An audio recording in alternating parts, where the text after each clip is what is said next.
as the three of you will obviously know, I am chairing this inquiry, and we have actually been working now for the better part of 16 months. So we have a considerable amount of knowledge about relevant matters, but we can never learn enough. And so that is why these sessions have been thought up, and I have sanctioned them. And I'm very, very grateful to the three of you for being prepared to come along in this forum and discuss matters which sometimes, no doubt, will be personal and sometimes, no doubt, will not be very pleasant. But I'm very grateful for you for doing it, and I'm really looking forward to what you have to say. Just so that the public at large knows, members of the Secretariat are also linked into this session, as is some IT support, should the IT, which is allowing this to happen, develop some glitches, but of course we hope it won't. So thank you very much again, and I'll now ask Mr. Norris to get the session going in the formal sense of the word. Over to you, Mr. Norris. Thank you, Sir Ian, that's great. I'll just do some quick introductions about what we're going to do, and then we'll get started. So, as you know, I'm the independent facilitator, and my role here is to give you the chance to tell your stories, to listen to what you have to say, and effectively be Sir Win's representative in the meeting. Now, Sir Win, in this instance, might ask some questions as well, either during or at the end of the session, as he hears what you have to say.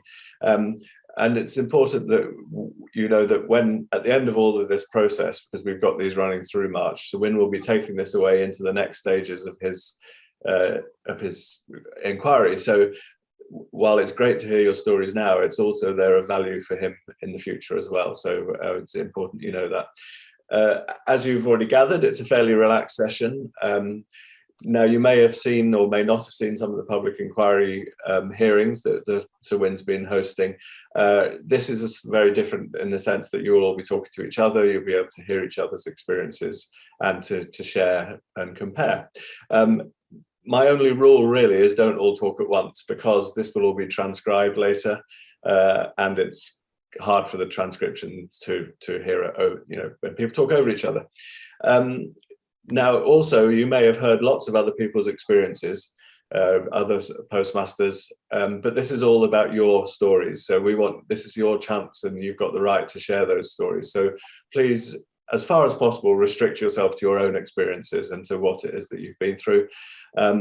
We have 2 hours, and part of my role is to keep to time. So it might be that occasionally I'll move you on, or ask Sir Win if he's wants more detail on that. But that's my YouTube feed's just started, I beg your pardon. But please don't think I'm being rude or not listening to you. It's just we do have a lot to get through, and we want each of you to have enough time to talk. That said, please share as much as you're comfortable sharing, and if you do feel the need to step outside, as you know, we have a counsellor on hand should you want to do that, and you can do that separately from the rest of us, and that's absolutely fine. So if anything is triggered that you perhaps get emotional about, that's totally fine. That's in the nature of these conversations, and we understand that.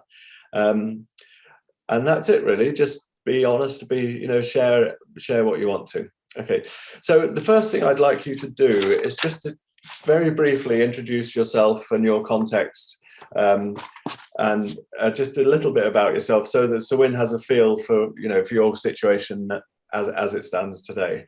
So I'd like to start, perhaps, Mike, with you, if that's okay, just to give your a little bit of background to yourself.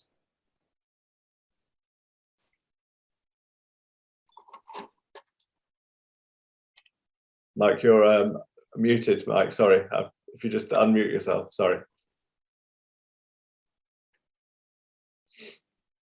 If you go to the bottom left of your screen, that's it. Yeah. You hear me? Yes, perfect. Thank you. Okay. I was born and brought up in Eastbourne. I joined the Air Force when I left school. I did about 23, 24 years in the Air Force. When I left the Air Force, I bought a post office. I retired just about a year and a half ago. Right, thank you. And you were at the same post office throughout that time, were you? Same branch? Well, yeah, it was my post office. Yeah, you didn't move around, because some people we've spoken to have taken on other things. Right, lovely, thank you. And okay, that's great. Thank you very much. Rebecca, do you want to just tell us a little bit about yourself? Yeah, so I started with post office in 2003 with buying a little community office in South Wales. And so for 18 years as postmistress, I sold last year, and since then I've been working back in another post office branch. So I've stayed with post office for the last 19 years. And so yes, it's I've been in it from the very beginning, if you like, with all of this. So yeah. Okay, thank you. So what capacity are you working in other post offices now then? Sorry? What capacity are you working in the other post offices now? Well, I'm, as I keep saying to everyone, I'm not the boss, but I am the most experienced person. So I'm trying to train everyone else up to work post office, because obviously when these post offices open up it as a local model within a shop, you don't generally have any trained staff to go with. So that's where I stepped in. And so it's my job to teach the boss how to do post office. Right. Okay. Thank you. Thank you, Rebecca. And finally, do you want to give us a little bit of background to yourself, so Wynne knows a little bit about you? I've worked as an accountant with 3 firms of chartered accountant in the city centre of Manchester for 16 years. And back in 2002, I acquired this branch. This is in Mosley, Aston in the line, Greater Manchester.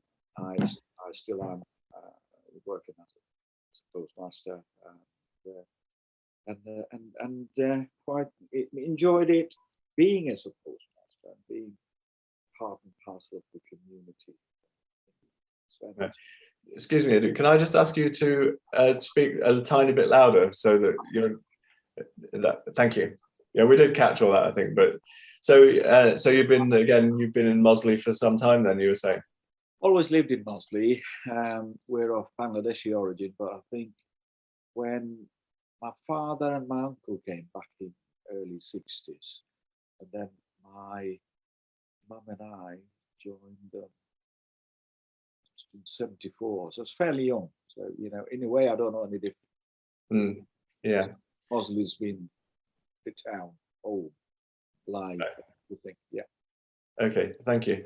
So the way that we're going to go through the next couple of hours, I'm going to ask you a little bit about that process of becoming a postmaster. Then we'll move on to some of your experience of running a branch. And then we want to talk about working with Post Office Limited, how all that went through the years. And then obviously the impacts that all of these events have had on you in various parts of your life. So that's the kind of structure of where we'll go. But I'm keen to be led by you, and for you to sort of take control of where we go. So if we perhaps go back right to the beginning, I just wondered if you could sort of describe to me some of your feelings and expectations when you first sort of opened that office and made that decision to buy or take over the post office. Does any of you tell me a little bit about that, your feelings then? Well, it was an interesting process. I mean, I don't know if anyone knows how these things work, but you know nothing about post office, and you suddenly have to do a business plan and go for a big interview. And you're buying a business and it's got a post office in it, but you're told that you have to be approved, and you might buy the business, but you won't necessarily have the post office. So that's an interesting scenario that is unusual, which is what you keep getting told. And the weird thing is that when you do go through all this and you do finally get approved, so it's very nerve-wracking to actually enter the post office world when you know nothing about it, and you go through this approval process up until the very, very last minute. And then when you do have it, and you go through all those hoops that are put in front of you. It's you're classed as an agent. And so when you go to your accountant, when you buy a business, and they say, well, I don't quite know, you're a grey area. So post office is no, I suppose it's not clear cut, and I don't think it ever has been. I don't think it ever will be, because of the diverse nature of it. But as a person going into it, I think this is where we came from, you feel very much unique, in a different position, that you don't know who to go to for advice, and where you can get the correct advice to help you in what you do. So, and that's from the very beginning. I don't know if things have changed. I mean, I am talking, 19 years ago. I don't know if the processes and things have changed, but it's certainly a unique situation. And as I said, the fact that we're always classed as agents, we're not technically employed, we're not technically self-employed, we're a mixed sort of in between. And I think that does breed that sort of instability of the your security of what you do. And I think that's that was just my person. I'd be interested to see what other people have to say on this. Right, thank you, Rebecca. So how does that compare, Mike, with what you experienced at the outset and your feelings? Slightly differently. I started somewhat earlier. I gave him my notice at the Air Force, with the Air Force, because peace had broken out, and I couldn't see myself going any further. But I had to give a year's notice. And when I came out, the jobs that were available when I handed my notice in had gone. I came back to Eastbourne, where we bought a house, and I was looking around for a job, and the local postmaster had been caught fiddling and was banned from entering his post office and had to sell it. So I applied for the job. Mm-hmm. I went through the same interview process, had to do a business plan. I had a fair amount of cash because I'd done a pensionable engagement and was able to take that from the Air Force. I passed the interview, and it was established that they'd leave a trainer in there for a short period. While all this was going on, I went to my local Crown office and was allowed to stand behind people and watch transactions. And that was a brilliant process, because it taught me in a very short time virtually everything, every experience. Every time they got a different transaction, I'd zip behind somebody else and learn about all the process. Mm-hmm. So whose idea was that, to do that, to visit the Crown office, Mike? It was my idea. I put it to the post office, and they spoke to the manager, and he was in full agreement. He just allowed me to come. Okay, right. Very, very useful. Yeah. And which year was this, Mr. Ball? Can you remember? 1991. Thank you. Right. Thanks. So, Idu, when you started out, what were your sort of experiences and expectations of starting up? Yeah, as I mentioned before, I've worked in the accountancy practice for 16 years, and as a project manager auditor, I'm doing that nationally. And what happens is, after, depends on an individual basis. If you've been there for 14, 15 years, you leave that particular sector, otherwise you'd get a burnout. So I was looking for something in Mosley. Many friends encouraged me to set up an accountancy practice, and I thought, might not be all that fruitful, because you have to get the clients, obviously. And I thought, whatever.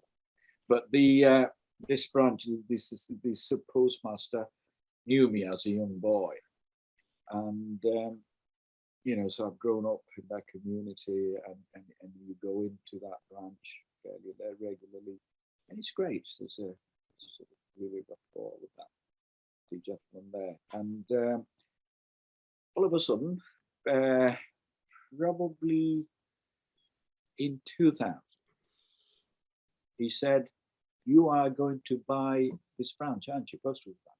I said, "Really?" He said, "Yes, I do. You are." Because it's that kind of relationship with him. Brilliant. Mm. And I said, "All right, well, if you help me." But so, my position, being in that accountancy sort of position, coming out of it, I wanted to do something mostly. I thought, right, that work out well. And so I think this thing progressed. I met him once or twice more. We took it further, contacted post office, regional, manager in some form or other in terms of recruiting support. Mm-hmm. I was interviewed, and I think interview was all right. And then I was asked to prepare accounts and what have you. And so I did that as well. Mm-hmm. And then it went quiet. Nothing was happening. It was about a year when they came back to me. They said, "We would like you to prepare these accounts again, because you have to prepare 3 years accounts and everything, your business plan and all that." So I had an interview initially, and then they called me to go through another interview. By this time, it was about 15 months after the initial one. So I was interviewed again. And then eventually it did go through. We'd agreed in terms of purchasing the building and then there was a bit of goodwill. It went through, but in 2002, Right. I was in there, beginning of October. Expectation was great, because the impression is in the community, someone who's a postmaster, someone who, this person is respected. And when you go and purchase something in a post office branch, this is a reliable product and what have you, that sort of thing. And people, friends, and people from the community encouraged me to get in there as well. So that was it. I was excited. Mm-hmm. But after the first week, went through a lot of training, by the way, as but it was a different thing. Okay. Well, we'll come on to that in a moment about what happened next. Yeah. But just picking up on something that Rebecca touched on around the relationship between yourselves and the Post Office Limited. I just wondered, what were your expectations about how you'd be monitored and managed and supported and trained, or what impression did you all have at that point about what would happen in the future? I think I thought you would be supported to a reasonable extent, but I certainly found a sort of experienced a gap between myself and Post Office or the Post Office management. For many years, I didn't have a regional manager or a supporting manager anyway, but that's later on. But I think to start with, it was you got a phone call from time to time, and initially you'd gone through some training, but it was more of like a dictatorial approach. You will do this, you'll do that sort of. Okay, can I move on to the others of you? What were your expectations of how the kind of that process would work, of being managed, monitored, supported, and so on? Mike, what were your thoughts at that early stage? I was prepared for anything that came along. I did find it very hard during the first year. I don't know exactly what the percentage was. I think it might have been 50%, but the Post Office actually kept 50% of your wages for a year to buy the franchise. So I was doing things like gardening on a Wednesday afternoon, on a Sunday, and stuff like that for people to make ends meet. I think had I not had a military pension, I'd have given up.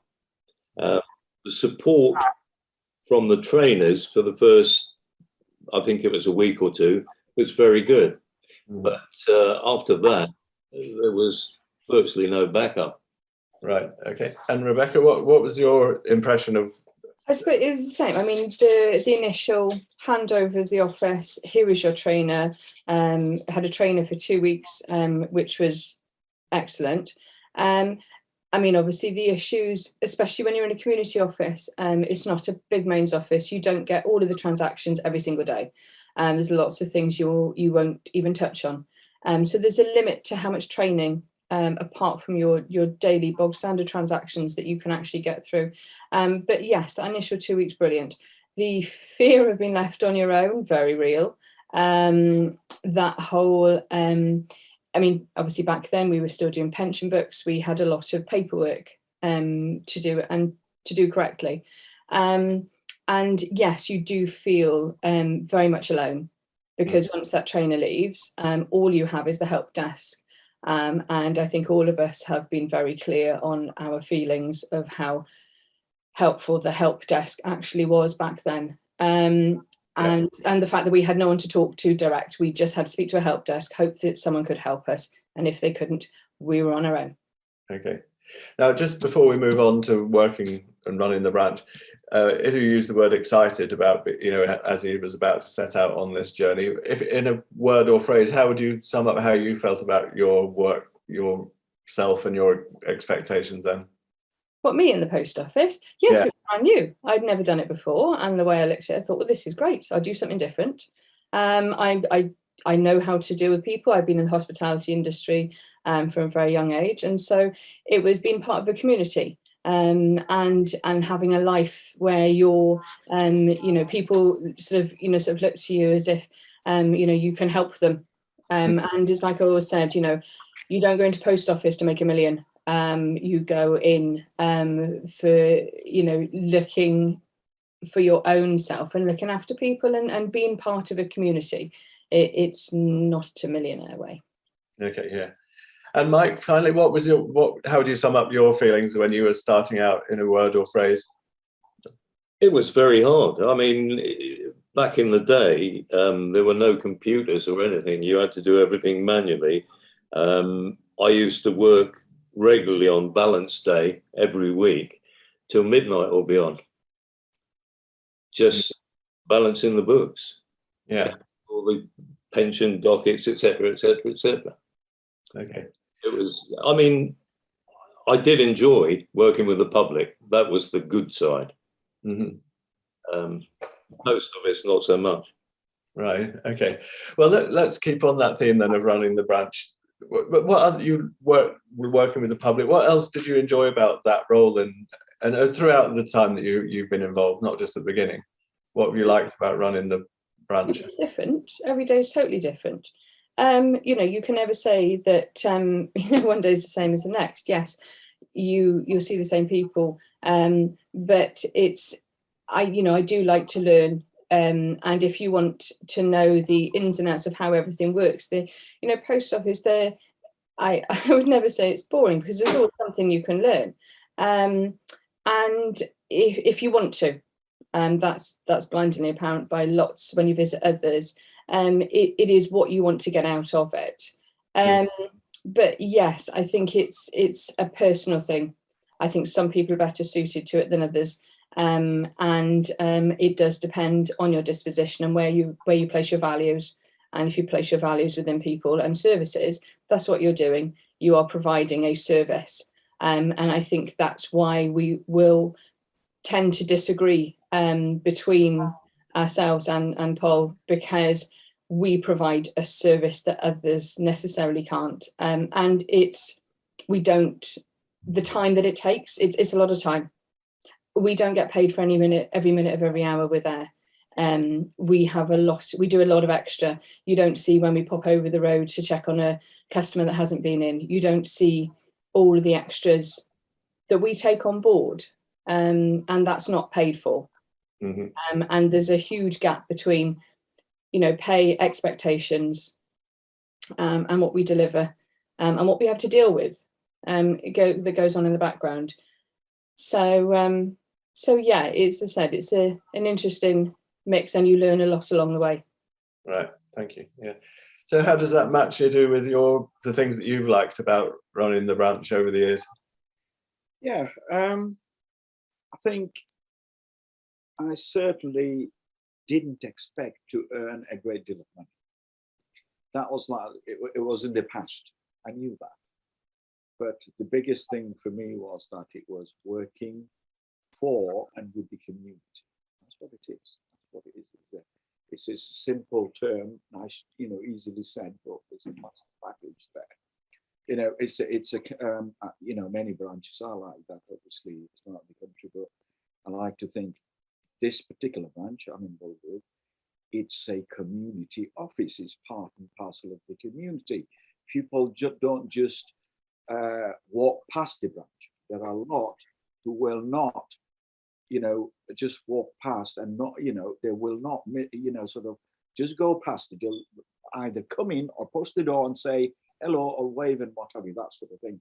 But, throughout the day, every single day, people come in to talk to you, as well as maybe conversation, connecting up with us. I have a small team and myself when I'm there. It's in terms of one-to-one. That's the biggest reward, that the biggest satisfaction I got and I get is being with the community all the time. Right from the beginning, that is how it's been. But it's taught me a great, great lesson. This COVID period, my God, we have lived it through, through this period, lived their life, some of my friends, customers, life experience just by listening. And you have to listen. And I don't mean that in a negative way. You have to listen because we are all emotive. It comes out sometime, sometimes it comes out quite quicker because then, there's a serious situation one is involved in. Maybe with others, it takes time. Something has to prompt it. But my God, we lived through office. Thank God, we have had the problem. We have been in a COVID situation. In fact, I haven't, but my staff have been, everyone. They've had COVID. But I've managed to keep the branch open throughout, and normal hours, thank God. And, apart from providing the post office, regular service, it's about being there. It's about sharing. It's about, and even my personal circumstances. You share that as well, don't you? Whether it's sort of a very difficult situation or not, you enjoy talking to people. And that's how it is. That's how it is. It's not about earning money. Sometimes I end up giving people, in an informal way, advice totally outside the remit of the post office services. Yeah, you have to be careful. Obviously, you have to be professional about it. But that's what you do when you're part and parcel of the community. In that wider area, if I don't know someone by name, I will know them by names. Yeah. It's that sort of close contact and close community. To be honest, on many occasions, I think this is the wider family. This is the wider family. That's how close you are. People, sometimes when they talk about their personal family sort of situation, they break down. And so you open the door and you come out and you hug them. On many occasions, what we're doing, I keep box of celebrations or quantity or something. Children, my God, they're absolutely beautiful. They come in on one side of my office, on one wall, hoops, I've got these toys, children toys. The three things I specialize in, I like to think: toys, gifts, and greeting cards. When children come in, they go, wow, and they know what they want, and so they talk to me, talk to their parents, and then the parents talk to me about what they want. What have you join in a conversation and you give them chocolates and what have you. So there's a brilliant connection with the community.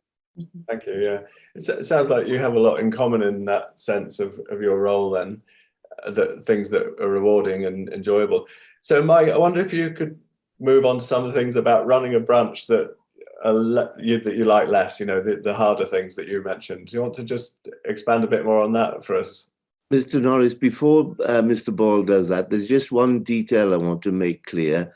I take it from what you said, Mr. Meir and Ms. Watley, that Horizon was in the branch when you first bought it. Yes, Is that correct? Was that it is. Right. Whereas that wouldn't have been the case with you, Mr. Ball, in 1991. So I would like you to tell me just a little bit about how the transition to Horizon took place in your branch, if you would. Okay. Yes. When I bought the post office and started to run it, there was nothing at all. And I was working as things got busier. I was working longer and longer hours. So I bought a private computer system that dealt with the post office. It was approved by the post office, but half-heartedly. But it was more basic, but similar to Horizon. And I ran that for several years until Horizon came in. At first, Horizon was quite good, but I mean, over the years, I have had sums of money go missing. Well, before we get to that, I'm sure Mr. Norris will deal with that with you. If you could just tell me your view about how, if at all, you were given appropriate training when Horizon was introduced and things like that right at the beginning. It was a very short period. They came and installed it, and a trainer came in for a couple of days. Fine. Okay. I mean, it was all stuff that we dealt with, and it was, as I said, similar to the system that I bought to speed things up. All right. Sorry, Mr. Norris, back to you again, but I just wanted to get those details. You don't have to apologise. Right, so to Rebecca and Idu, just to pick up on some of these themes around what you've not liked or what have been difficult.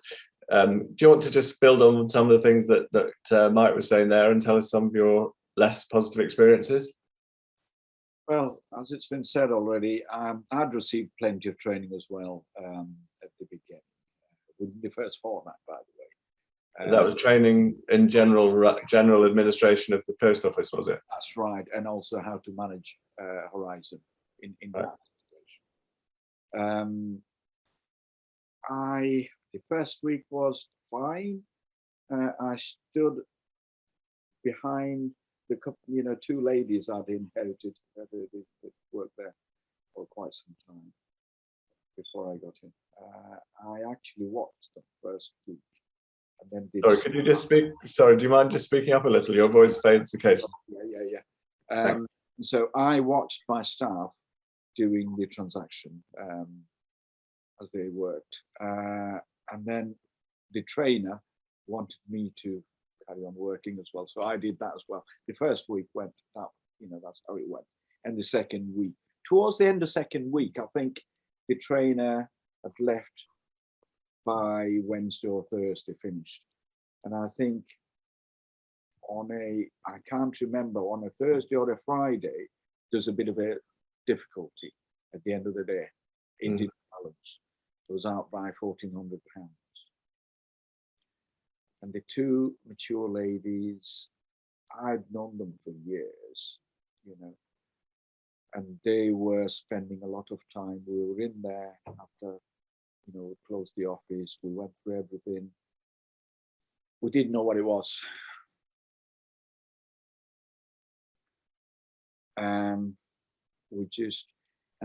I got fed up eventually.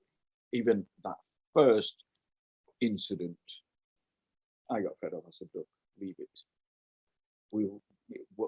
I knew the balancing was coming up after a week or two. I remember when. And then it was declared, it was balanced, declared and declared centrally. That means I didn't pay it then I didn't make good. So you have that opportunity to pay up later on. So that was the first one. Okay. So how would you sum up, just briefly, how well prepared you felt at the end of that first training phase. How well prepared did you feel to run that branch? That really hit me, because I thought there's plenty of training. I understood a lot. Not that I was sort of, obviously, in terms of having facts and figures, that's what I do. That's my profession. And I didn't think there was anything that complicated anywhere. And the two ladies, they're massively experienced in these things. One of them had a branch, post office branch, in Gamesley, in Hyde, which is a Greater Manchester. But then she did say other things, which sort of indicated that she'd experienced problems in her branch with the Horizon system. So was this right at the beginning, in the first sort of fortnight or very early period? Right. Okay. Thank you. So move on to you, Rebecca, briefly then. How well prepared did you feel in terms of running the accounts, running Horizon, the financial side when you were setting up? Yeah, I mean, as you say, I think, yes, if you have a background and you have some experience in accounting, then, definitely you feel happier doing that. If that's not your background, then it's going to be a real struggle. And yes, you are prepared to a degree, but then you have to remember that within post office, we have a weekly balance and a monthly balance. And of course, back then we had a lot more paperwork to get through. So it's all good and well having 2 weeks of training, but actually when you come up to that first monthly balance, it's a big thing.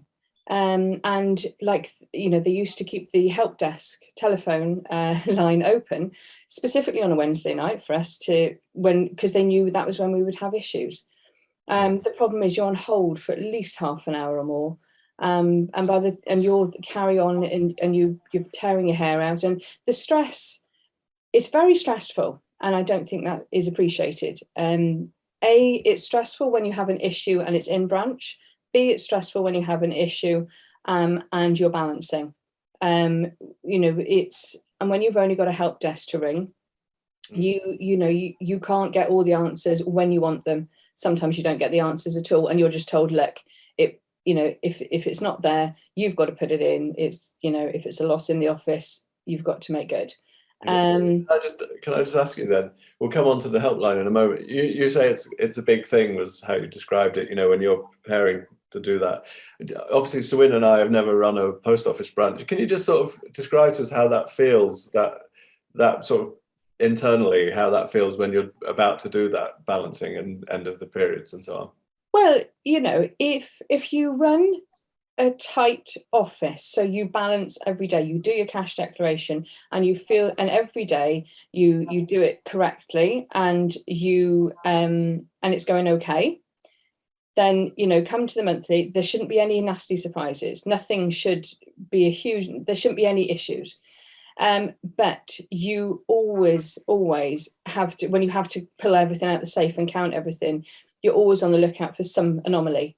And when you've done it all and you're like, oh, this is great. No, this is really good. I'm feeling good about this. And then suddenly you print your balance snapshot and there's an issue. You are then thrown into turmoil because you're like, oh, where am I going to start looking for this?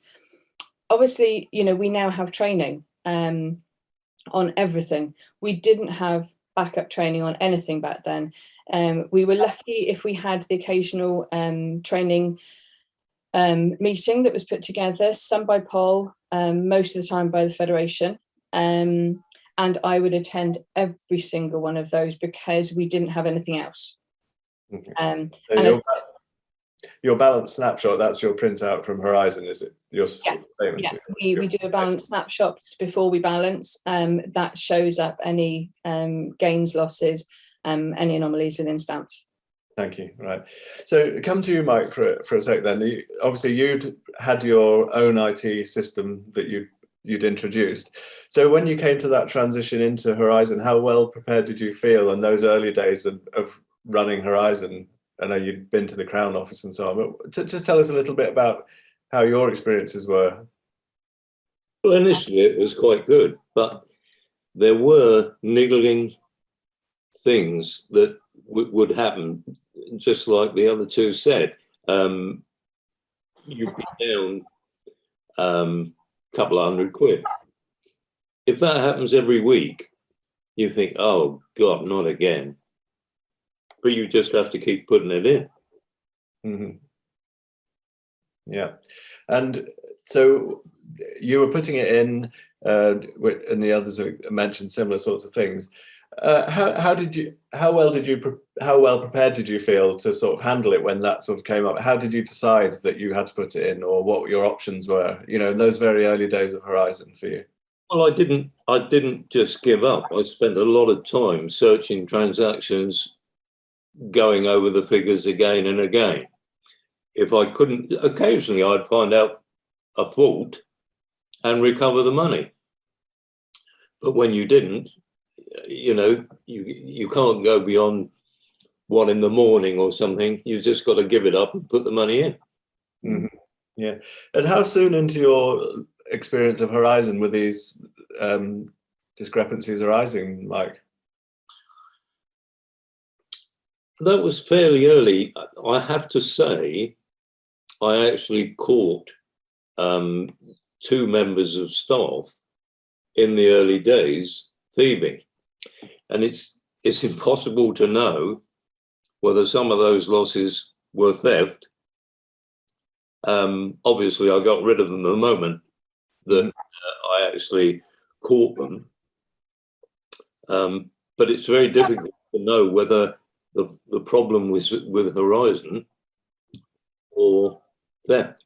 Okay, so let's take yourselves back to when you first started spotting discrepancies and shortfalls, aside from the theft, obviously. To all of you, how well supported did you feel from Post Office Limited in terms of resolving those issues? No support. You're up, you're down, you're on your own. You don't know how to look for it. We don't know how to look for it. That was it's your office. If it's not there, it's not there. You must have done something. There's only certain, back then they certainly didn't delve into the historic transaction side of things.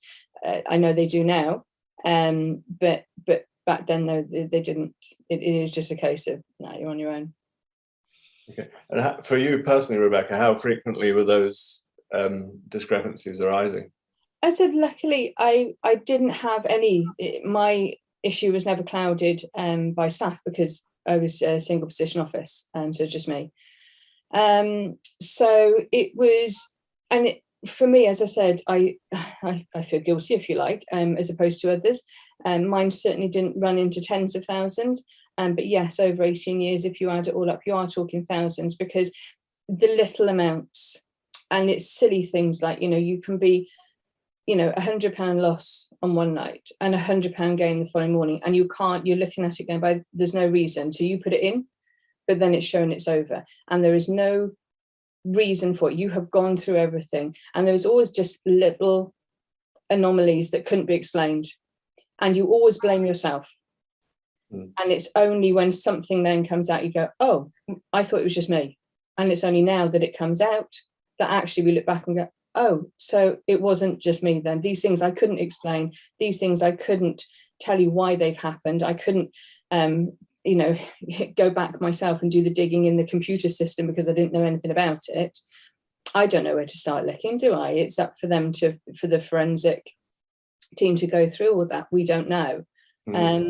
And so, you're talking little losses, but you put them in. And if you add them up, they do add up.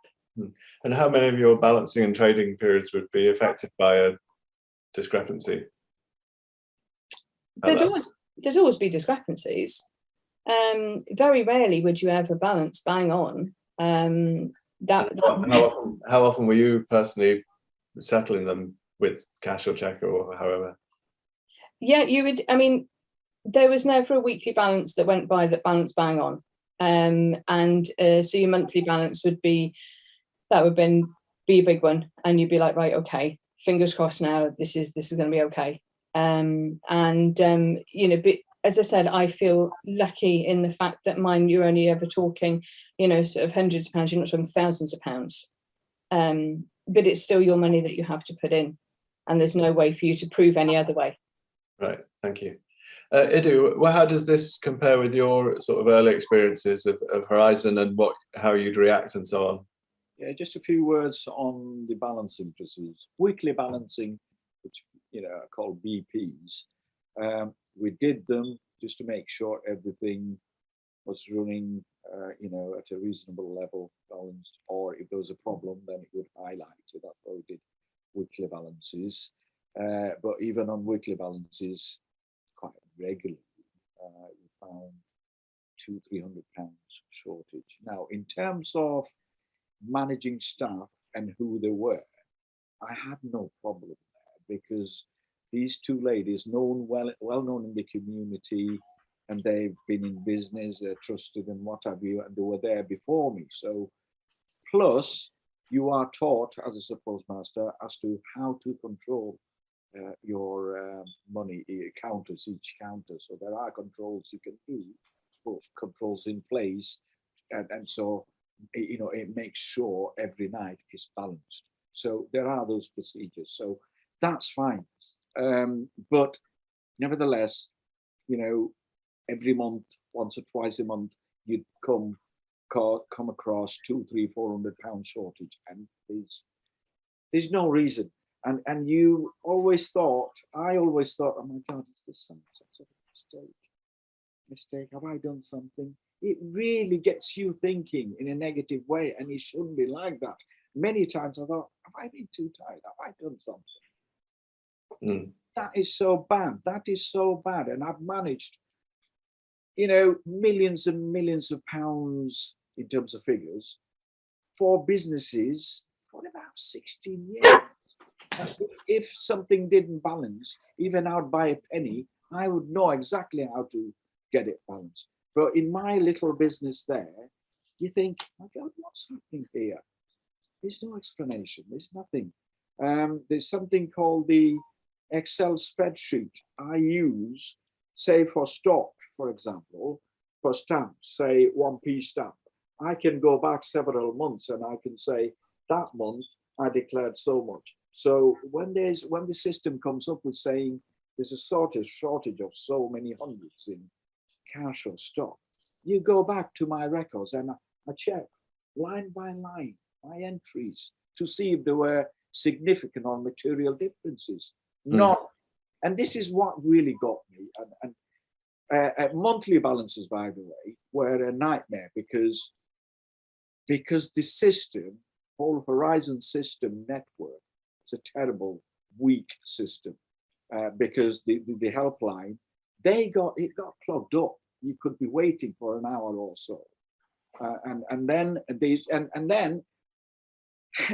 was going to sound negative, and then the answers you got, or the answer you got at the other end from the person answering the phone, it's just not appropriate, not really helpful. And then if you were unlucky to have to ring again the second time, you got a different answer. Right. That was a classic. That's the kind of situation we've been faced with. Monthly balances were always a nightmare. And then you can guarantee that every time it was going to be short. Okay. Just briefly, I'm just interested, how much sort of time do you all think you had to dedicate each week or, each balancing period to sort it out? Just give me a sort of number of hours you thought you were spending. In our house, in the morning, I wake up, the washing and brushing up. But before that, you turn the tap on, water. How much water you spend, there's no limit. You just spend. Sometimes there's a mirror here in front on the wall there. You're looking at the mirror. Have I got something on my face? But the tap is running. You don't care. This is and I'm using that analogy for time. There's absolutely no limit on the length of time I have spent in my office. Right. Okay. So, Mike, you're hearing these memories of how it was at the start and so on. But do you want to tell me a little bit about the support that you feel you had or could access from Post Office Limited when things were looking awry? I could say a few things on that. Should I just come to Mike? Mike, what's your, I'll come back to you in a minute. It was fairly poor. You had to wait a long time. I didn't bother mentioning it to the post office when I lost a small amount, and by a small amount I mean 100, 200 quid.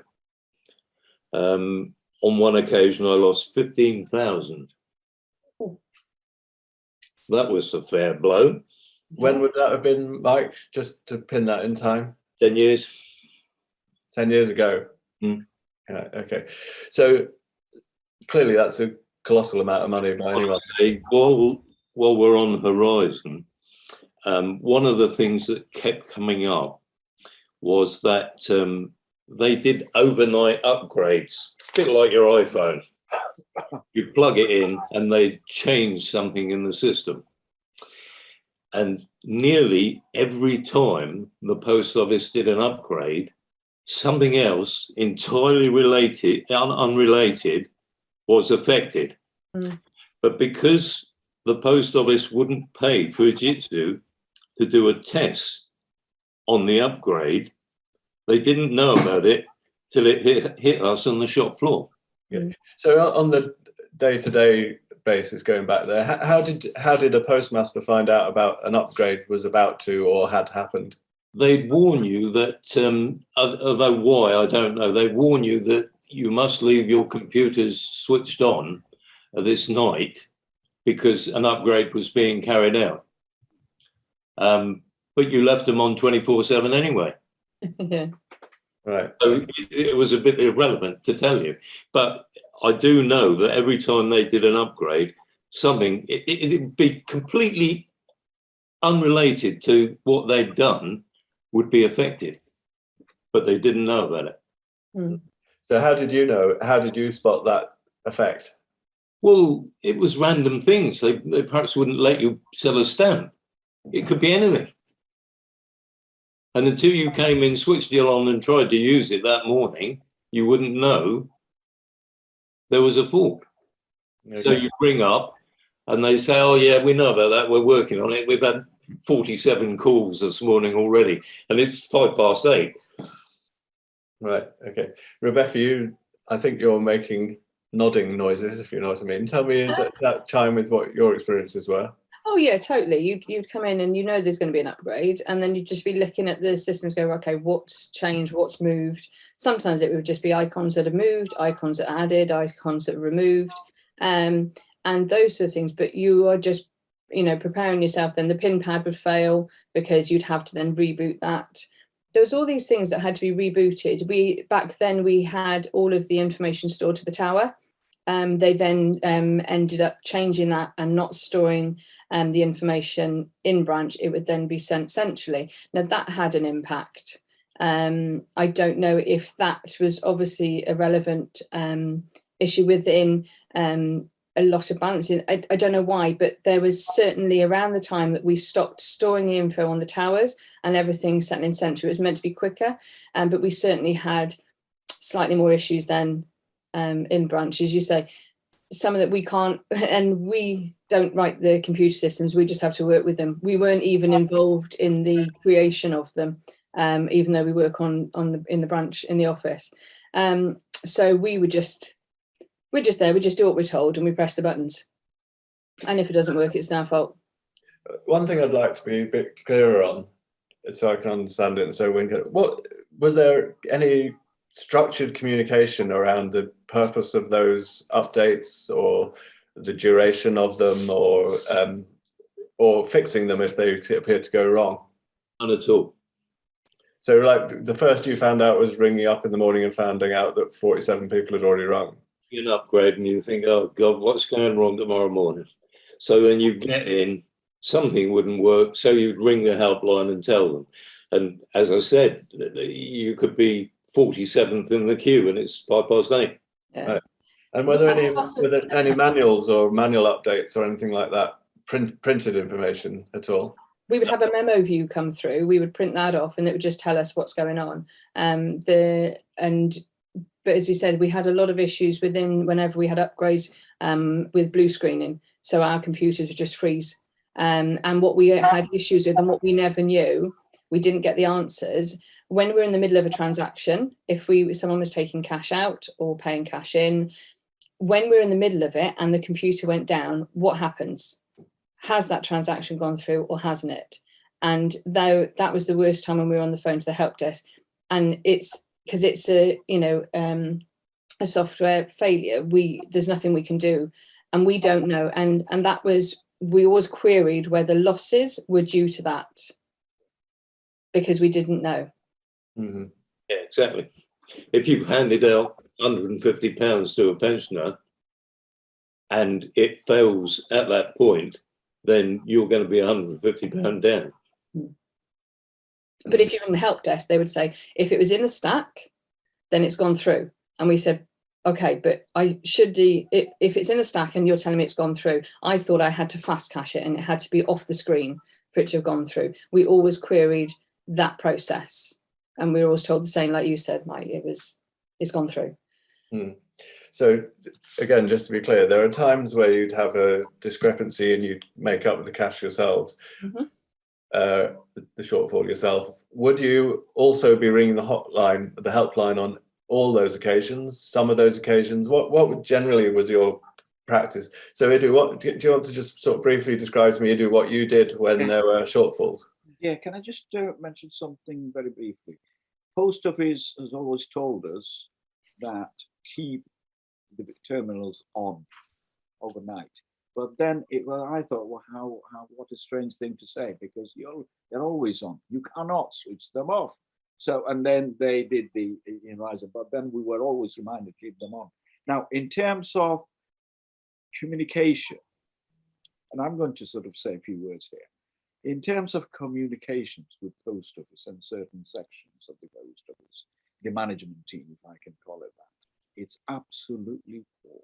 Still is, even now, you know, because they call, Rebecca's mentioned it, the memo view you get, it is like a memo comes and you read it to do products and some instructions or training and what have you. That's fine. But you cannot, you as a branch manager, postmaster, you cannot send them an email. It's only over the last 3-4 years, the area managers have said, oh, you can send me an email, give me a call. Well, you try and do that. I mean, you try and get an answer. It's so difficult. You know, even up to now, the communication is so poor. I just don't understand how they think. You know, the business is going to be supported and it's going to do a reasonable level of business to keep it afloat. I just don't understand it. It's just so not non-business-like and unprofessional.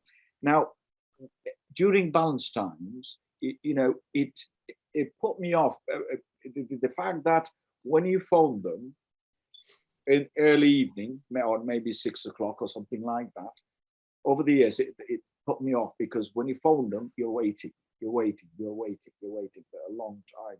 And, on many occasions, you give up, you leave it. You cannot get through. The previous Horizon system, the balancing procedure was so difficult. It took so long. It went round the loop for so long. It was, once it crashed on me and I lost £10,000. Just like that. And there was no explanation as to why. And I've been punished twice and what have you. But the communication, I'm afraid, has been extremely difficult. When I got through, my two ladies, the employees, have always encouraged me, pushed me to report these losses. And the losses I'm talking about, over £1,000 or maybe £700, because at lower level, 300, 400, £500, I always paid it in. And I was financially in a fortunate situation. My wife used to be a school teacher. I was earning money from city centre, and then various other, 1 or 2 other properties getting rental. I was reasonably comfortable, and I just paid it in. But I thought it was just me, and I didn't want to. See, the other thing that used to scare me, and this is reality, whether that is stupidity or not, it's up to people. I always thought I had regular losses in the office, and if that got out in the community, people know it is managing this branch, is this a postmaster, and there's money missing. If that got out there in the community, have been helpful at all. Mm. I became a counsellor, Tameside counsellor, back in 2011. Before that, I wasn't a counsellor, but I was heavily involved. Enjoyed it, always do, even now. Enjoyed it. Involved with a lot of community activity and what I still do. But it really scares me to think if people got it in their head that there's money going from this post office, how would that have been read? Because there are all sorts of people out there in the community. There are people who are, who would readily have a negative attitude because of differences, political differences, and what have you, because I subscribe to a particular party. So, and they know that. So that was always scary. I stood the losses. I made it good throughout this 17, 18 years. Okay. So can I just play that back to all three of you then, just to check that we've understood you right? There are a number of losses which you would just make up and never report to the hotline. Is that fair? Yep. So when did you decide when to call the hotline? How did you decide? And the helpline, I should say. And I think you've made already some comments about the kind of response you got, but I'd like to get a bit more detail, if you like, on some of the responses. So Rebecca, can I start with you, where let's say you had to, how did you decide when to call and what happened when you did? Well, as I said, mine were very small compared to others that I've heard and I've spoken to. But yeah, for me, if it was £100, it was like, whoa. Now, what? How? If it was in that sort of realm, I'd be looking, going, I don't know how on earth, this has gone. That would be a prompt, if you like, to ring. Everything else, as I said, you blame yourself. And yes, there is exactly what you said. You are respected. And you are trusted in your community. If they were to think that you couldn't run your business, which is, part of the post office is, then yeah, you don't want that getting out there, because they're like, well, that's very poor, isn't it? I thought they're better than that. And because this is a personal thing. And as I said, with my office, it was just me, so it is a personal thing. Mm. You certainly don't want to admit that. So, but only when it sort of hit anything more than you would think, oh, I've got to, and you'd have to take it from your own personal, money, to make that right. And as you said, once you've rung the help desk once over that sort of situation and the sort of response you get, it puts you off doing it again, because you're like, look, they're going to tell me the same thing. It's pointless going through it and being on a hold, like you say, for half hour to an hour. I haven't got the time of day to waste on that. Okay. So, Mike, when would you be calling the help desk? When the 15K went missing. Well, yeah. Tell us about the experience you had then, to take us back to that call, if you like, or calls. I couldn't believe it. They sent an audit team in that Friday, I think, and it just wasn't there. So that was something that's simply emerged on your trading period printouts, was it? Your at the end of that period. Yeah. Push the button. Balance minus 15. Right. So what was your initial action? I rechecked everything several times. Mm-hmm. And then you contacted who? And my local. I had an area manager at that point. So I told him as well. Mm-hmm. Okay. And how was it? How did you feel inside at that point? When you were talking to the area manager, and that. Absolutely gutted. It was. I just couldn't believe it. I mean, it's just a chunk, isn't it? It's a small thing. I mean, I did have another fairly horrendous thing happen to me with Horizon. Obviously, you might not know anything about Horizon, but there are some things that you can pay using a card. For example, premium bonds. I had quite a lot of people come in and they buy 20, 30, even 50,000. on a card in premium bonds. And you'd have to wait for the bank to authorize it, but it would go through. And then one day some chap wanted, I think he was paying in 40,000, and it was a post office account, a savings account. And I said, well, I would think you'd be able to pay with a card. You certainly can with premium bonds. So he put it in and it wouldn't work. And Horizon wouldn't let you out of it, except by saying transaction paid. So when all this was finished, it obviously hadn't taken the money. I reversed it and I phoned up the post office and told them about it. And they said, no problem, we'll deal with that.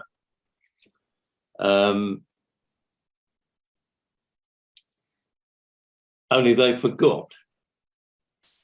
So at the end of the month, I was 40,000 down.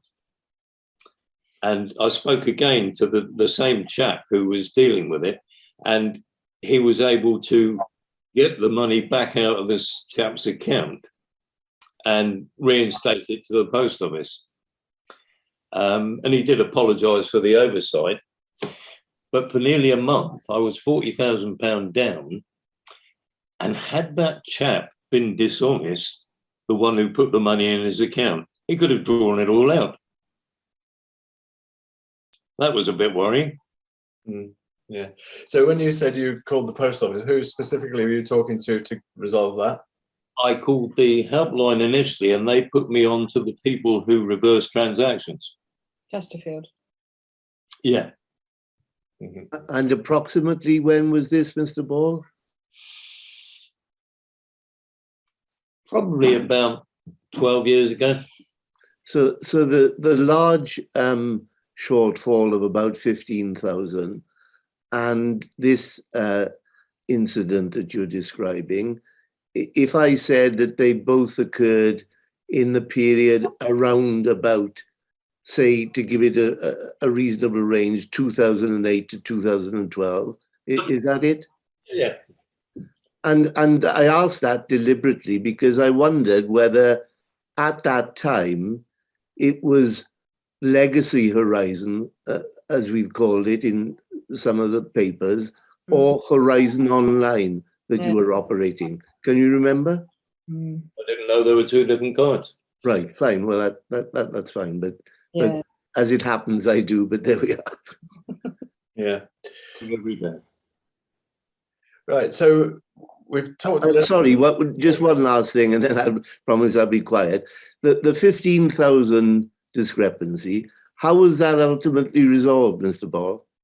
From me. You paid it. Yeah. Right. Okay. So tell us about how you came to settle that yourself then. What communications happened before you made that choice? When they did the audit, it was down, it had to be put right. What were the alternatives? None. Okay. Did they give you any choices about, or any advice or support around that process? No.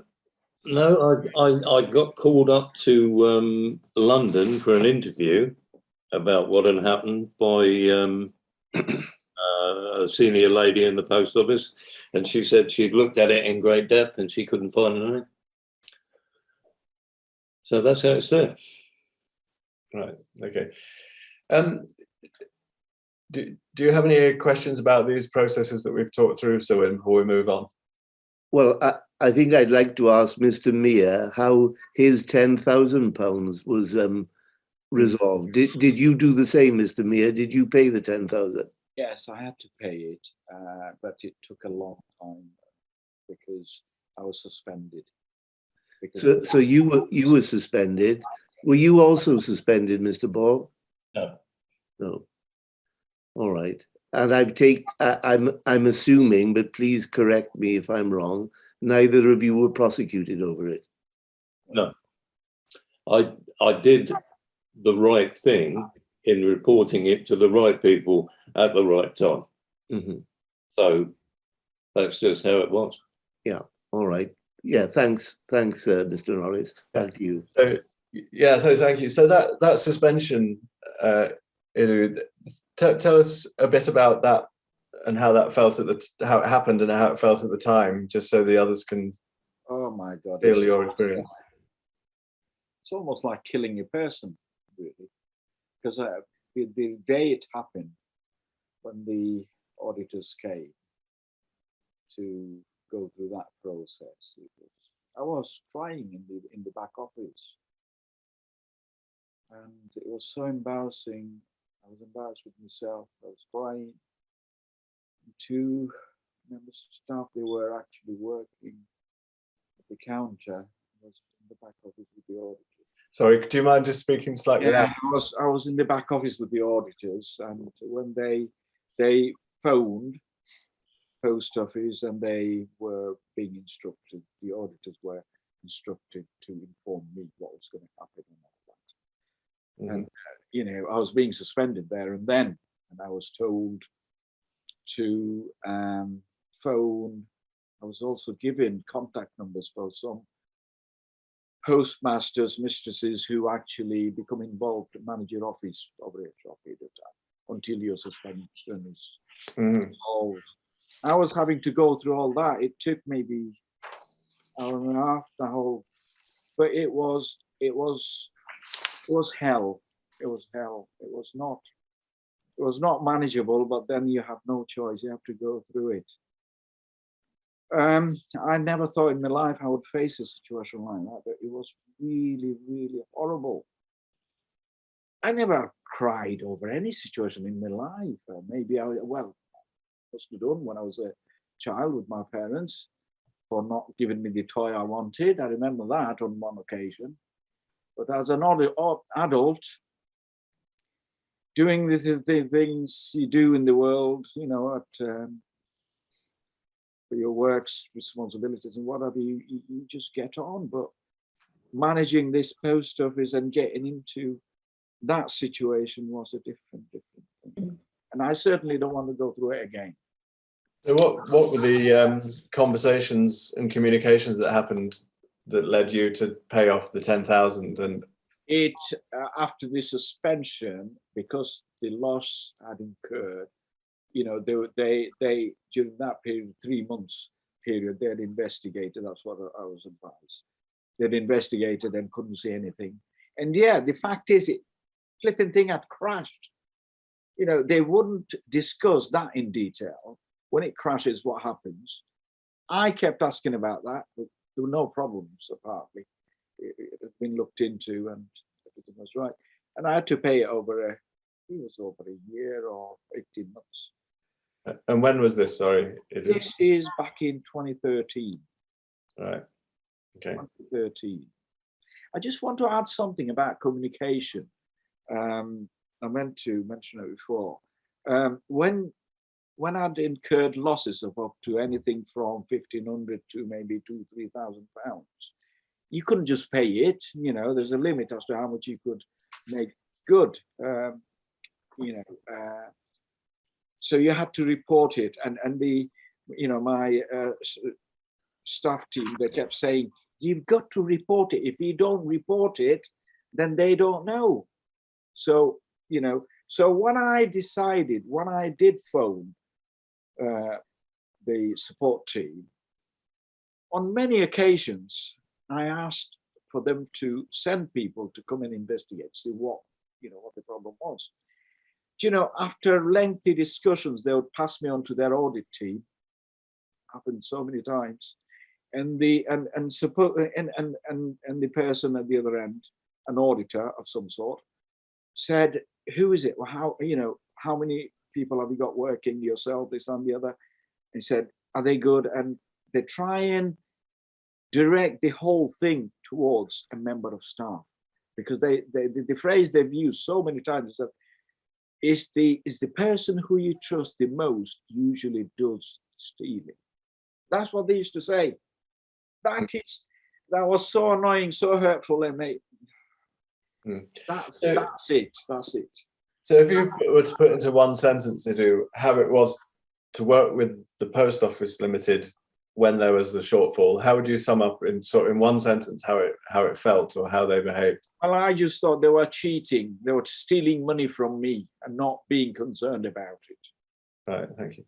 That's what it Same was. question to you, Mike. If you were to put that, when there was discrepancy, what was it like? I said the other day when we had this preliminary chat, if you've got 750 postmasters who've lost £30,000 over the years, that is £21 million.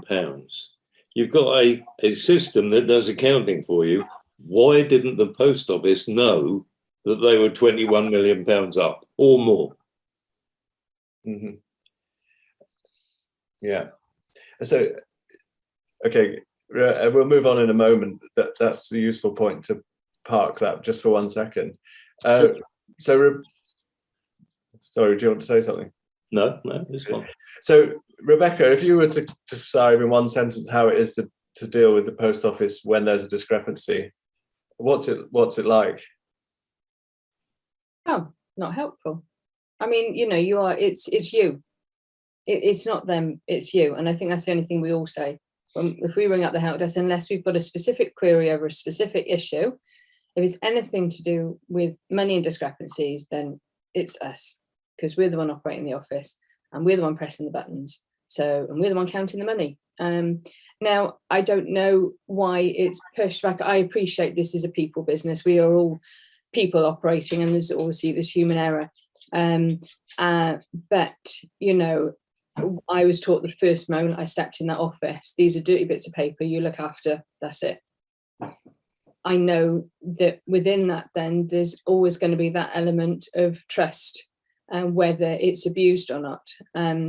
But I don't see why they would assume.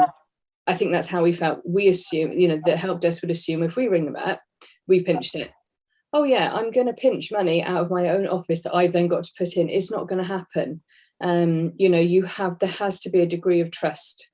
And I think that's the only thing that we would question, whether we're actually trusted enough sometimes, or we're just assumed to be the perpetrator of the event that's occurred, and it's not always the case.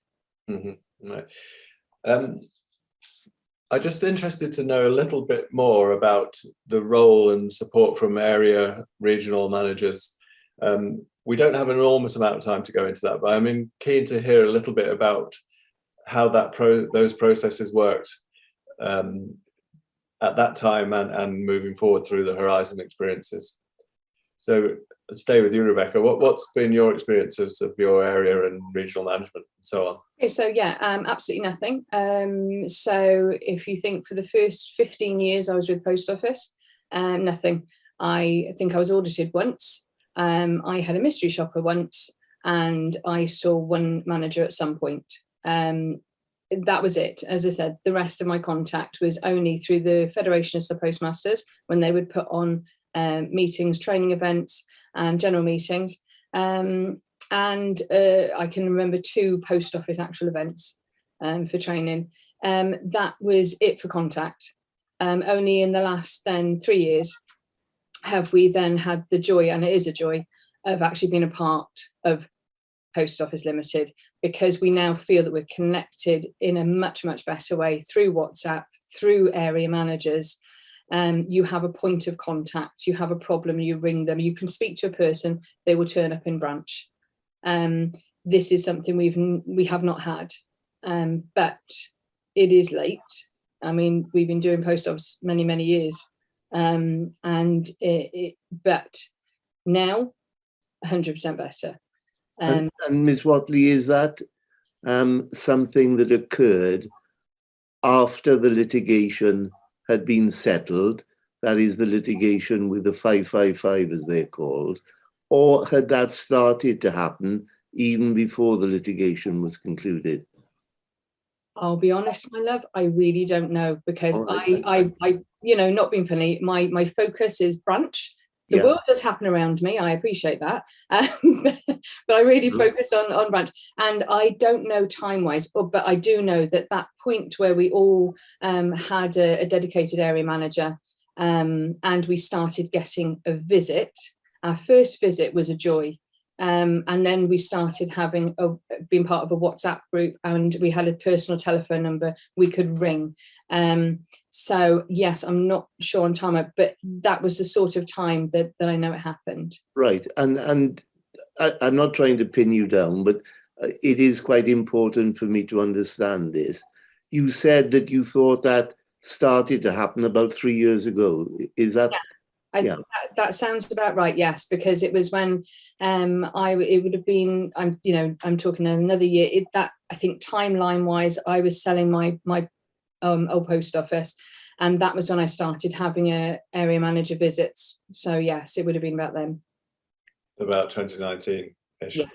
Right. And Mr. Ball, you were, I think, still operating the post office in about 2019. I think you said you retired a year and a half ago.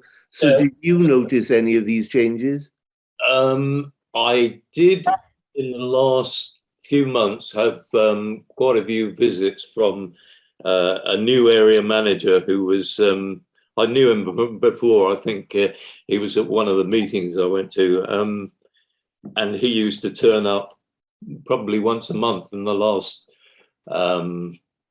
6 months that I was there. Prior to that, there was one occasion where somebody senior in the post office sent me an email saying, have you seen your area manager? I said, no, not for 5 years. And he appeared the next day. And what about you, Mr. Meir? Have you noticed this difference over the last 3 years or so? Definitely so. Prior to that, from time to time, and after years, you saw someone rang and said they were the regional manager. But then in terms of having a working relationship, that wasn't there, didn't have the support. But I think, as you say, I think it's around the litigation time, I think, when I started noticing things, and these regional groups and what have you, and various officials from the top started sort of communicating with us, in terms of products, how they're arranging things, in terms of reports, performance reports and things like that. Yes, it's a lot. And when you phone for help anywhere, it's a totally different attitude. Yeah, they do want to help. If I may just mention one, back in September 2020, there was a loss all of a sudden, and I just didn't understand it. And again, that was a little less than £2,000. And on the Horizon system, this is the new Horizon system, it had said the loss was 16 or £1,700 was to do with stock, and the other around £300 was to do with cash.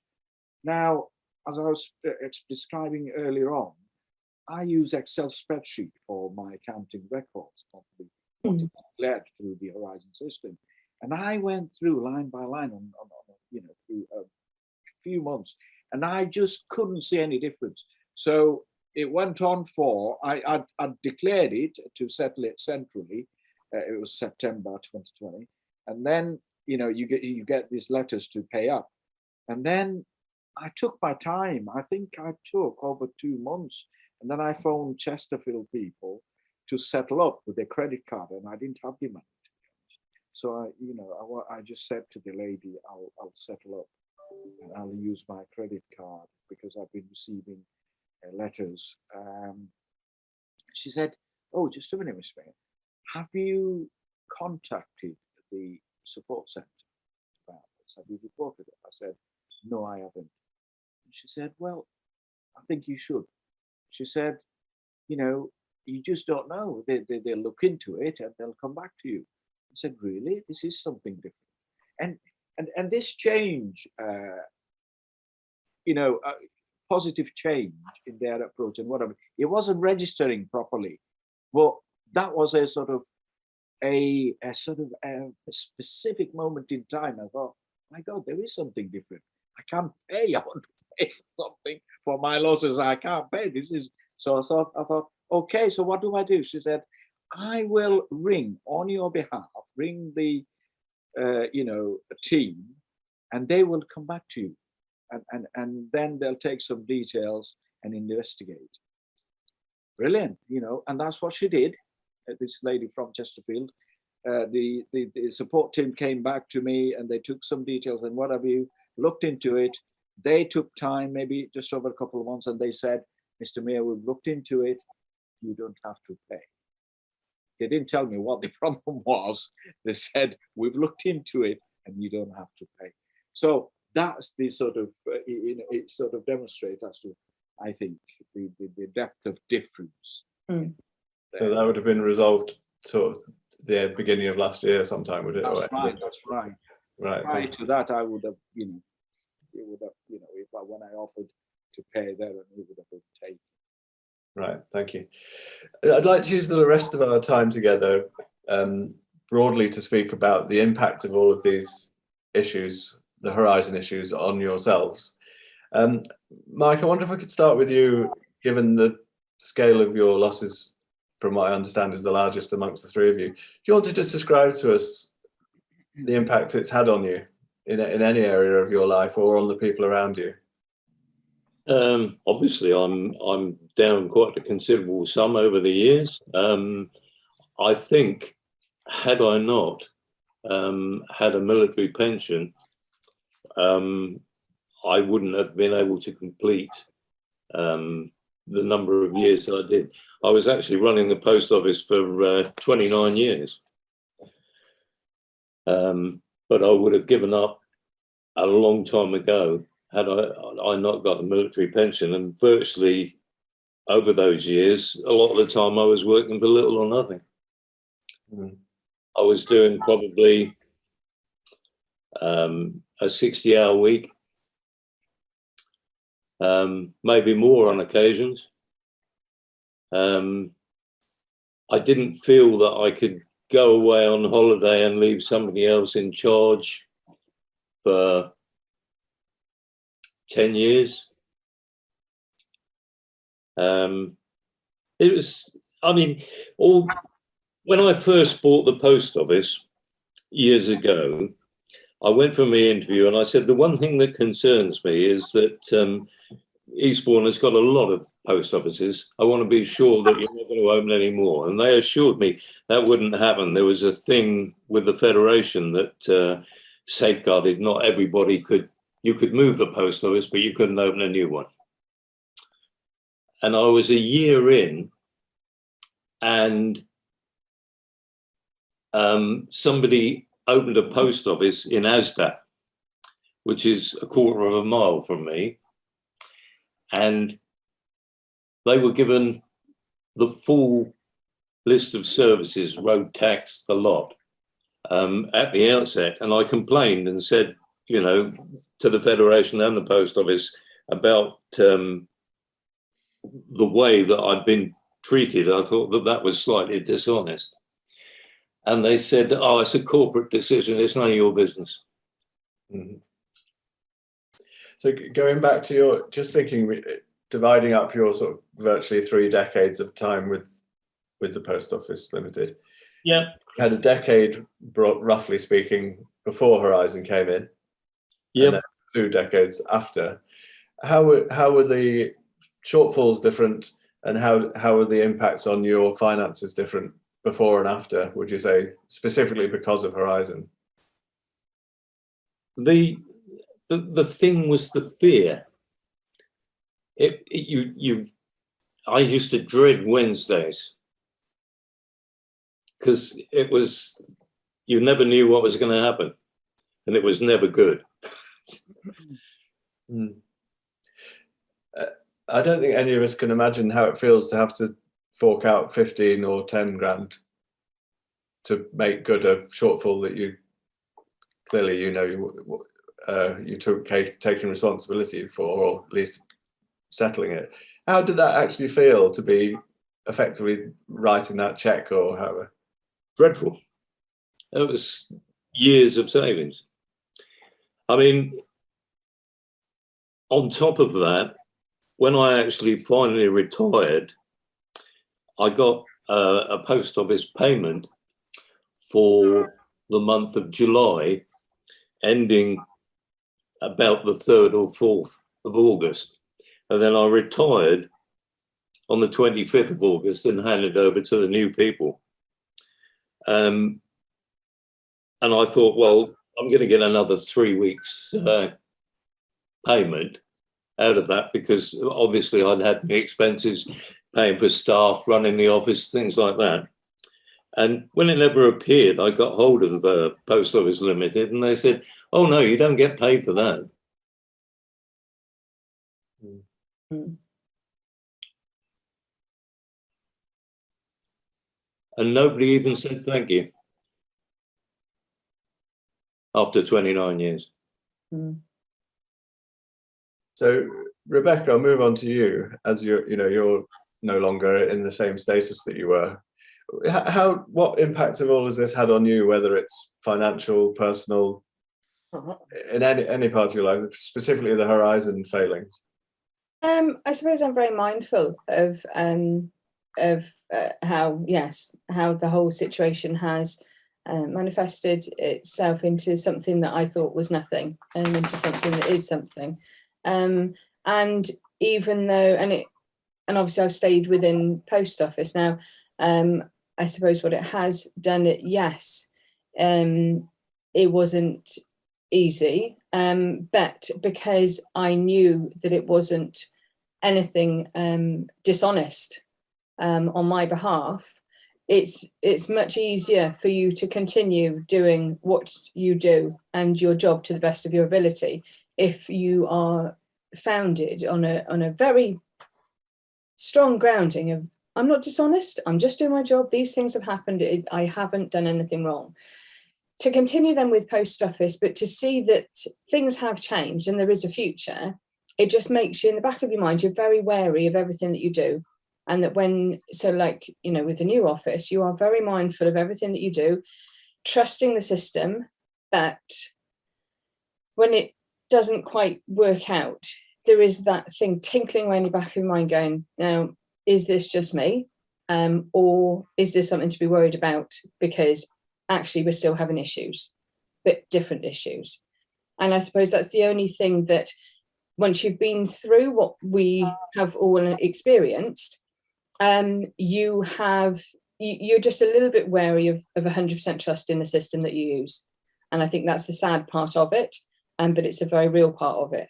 And there's a lot of people just like me who are still doing the same job, and we've still put in, and this is when I say, we've done it and we've made good any losses through that, they're maybe not our fault, but we've stayed with post office. Now, we wouldn't stay with post office for the fun of it, but because we couldn't do anything else. We stayed with it because we wanted to, or that we see that this is where there is a future, but lessons do have to be learned from. So I think it just you just have to be mindful of what you do. But unfortunately, there isn't 100% trust in a system that we don't think is infallible.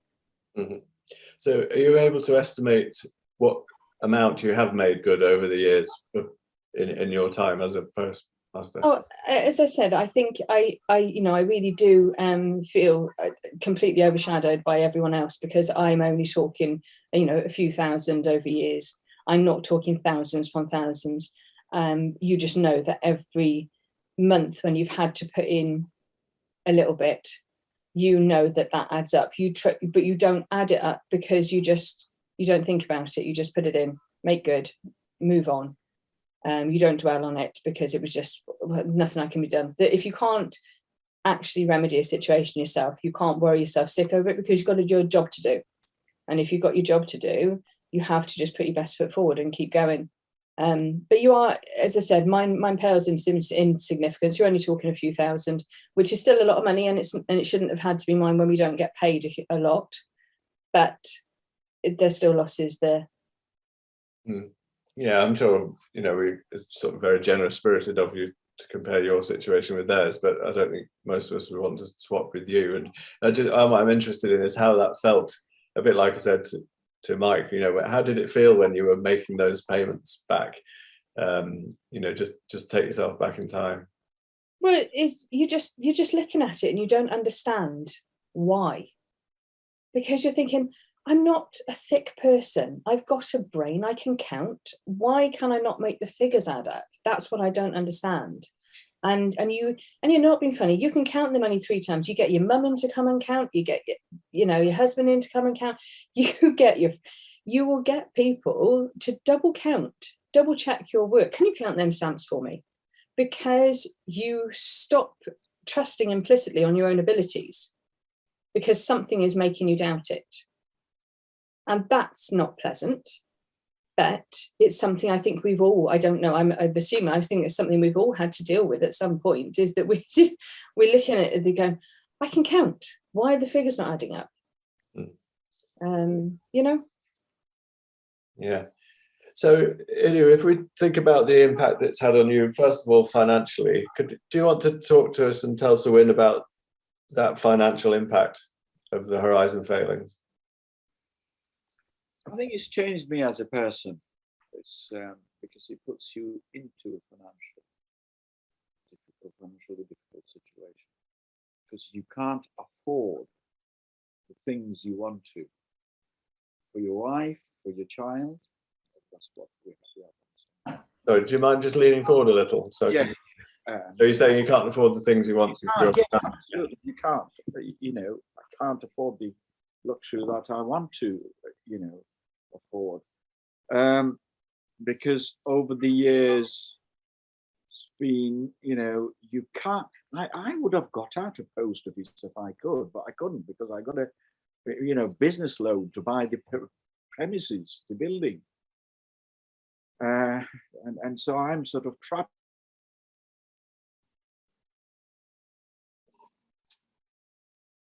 I think it is connection. Sorry, are you still there? I would have earned.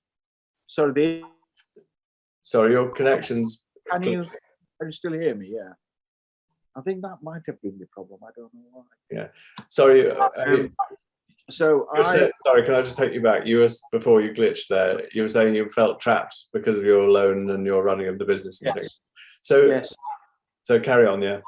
So that building, if I left and that building became vacant, it's very, very extremely difficult to lease it or rent it out, because you don't get people just coming. In fact, over the years, a lot of retail units in that area, and I believe this whole situation's replicated throughout the country, they become vacant, businesses go out of business, out of these town centres, or even if it's a little town centre, and you don't get anybody taking over and sort of paying you rent and whatever. So these things go through your mind, and you think, what am I going to do? And you can't do a thing about it, except to try and carry on. I've lost a substantial amount over a period of about 18 years. I've provided ample evidence, hard evidence, and I've had to declare it centrally, at the end of the balancing process, because it's a substantial amount. As I've said before, if it's £300, £400, £500, then I would rather pay it and get rid of it. But it's when you can't do that, when it's like £1,500, £2,000, £2,500, you have to take time and agree a settlement sort of agreement, agree to pay over 2-3 months, and that's what I've done.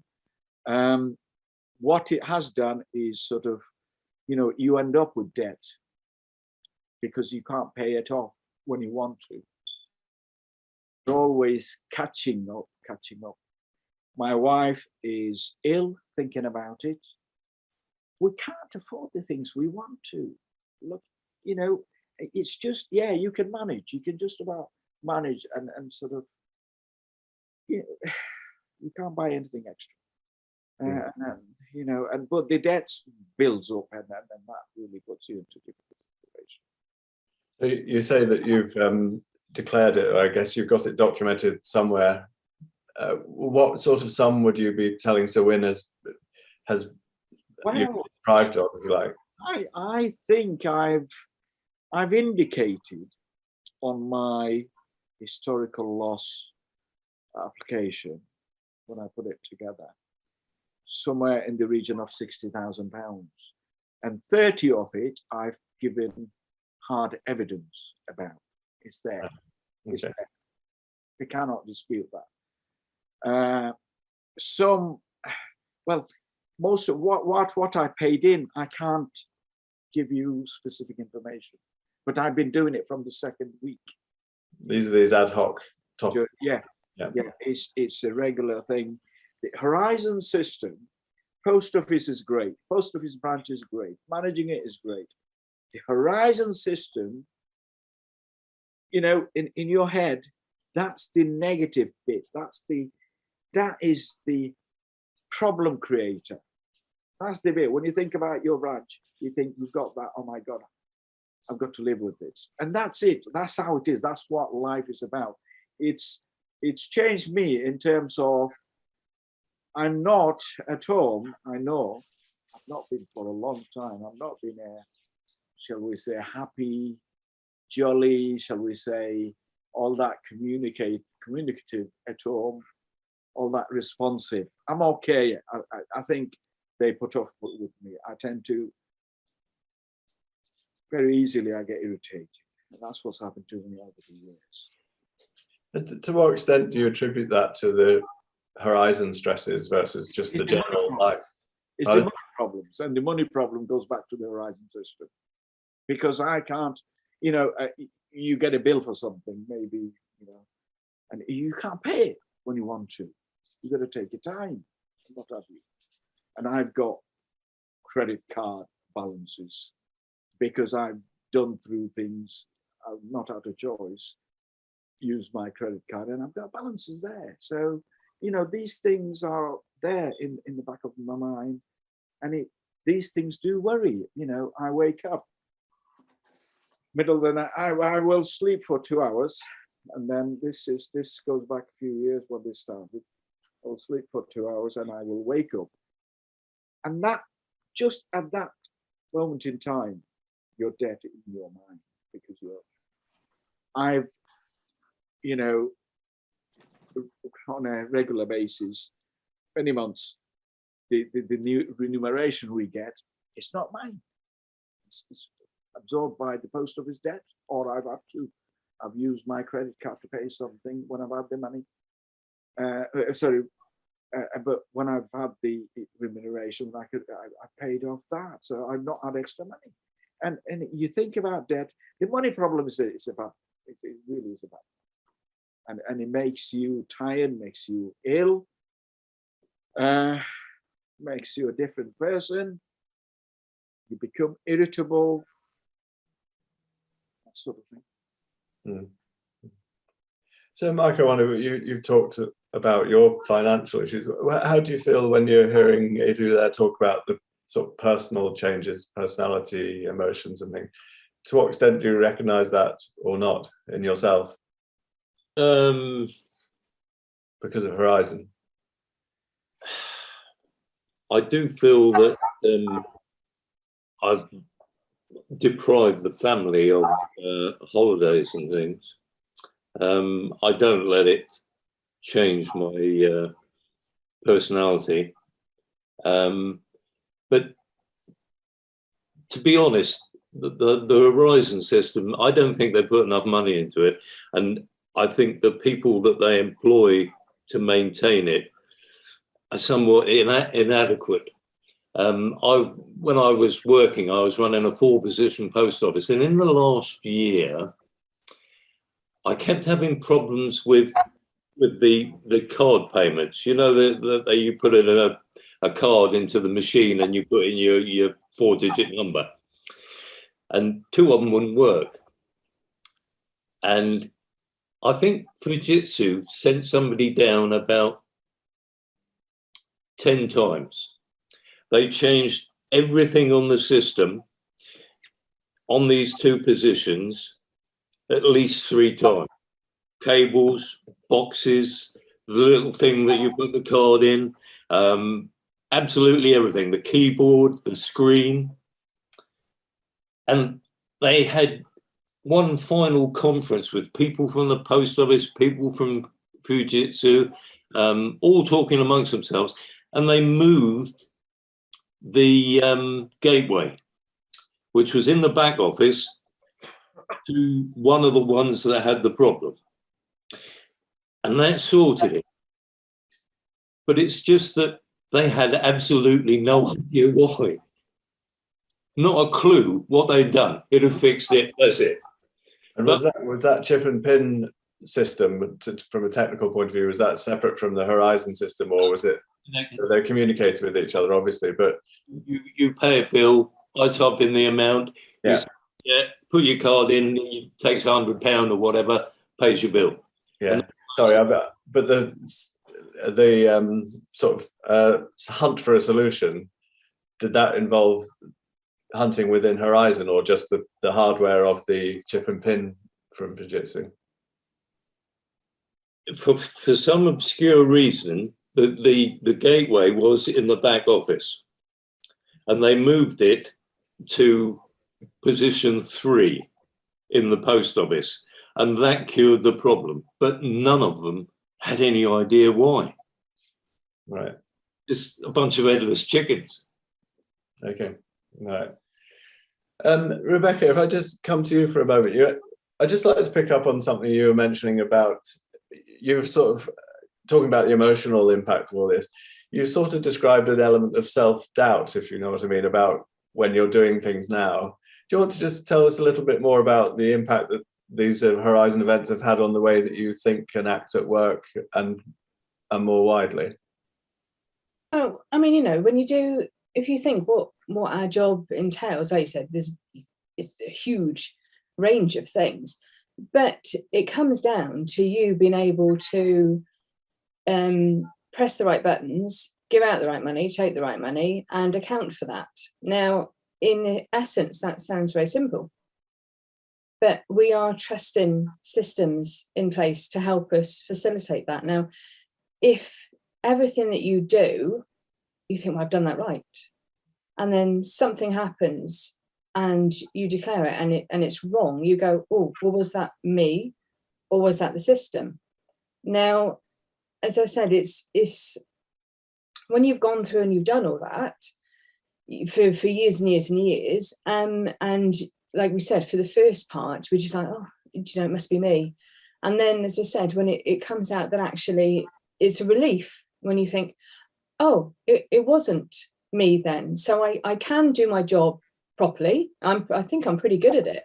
But you do doubt whether you are as good at it as you think you are. And not being funny, post office is not something that you go through masses of training and you literally will jump in from any walk of life into a post office, have minimal training, and be running an office.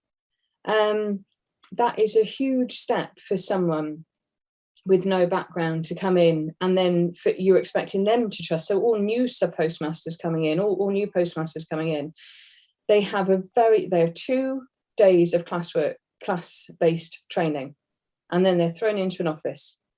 And the thought of that for me, which is why I do what I do now, because the thought of that for me is quite terrifying. You're asking them to put faith in a system that has been openly questioned. And that's very, very tough, because there's me going, yes, you know, we've got to trust the system. You know, this is what we do. This is what we have to work with.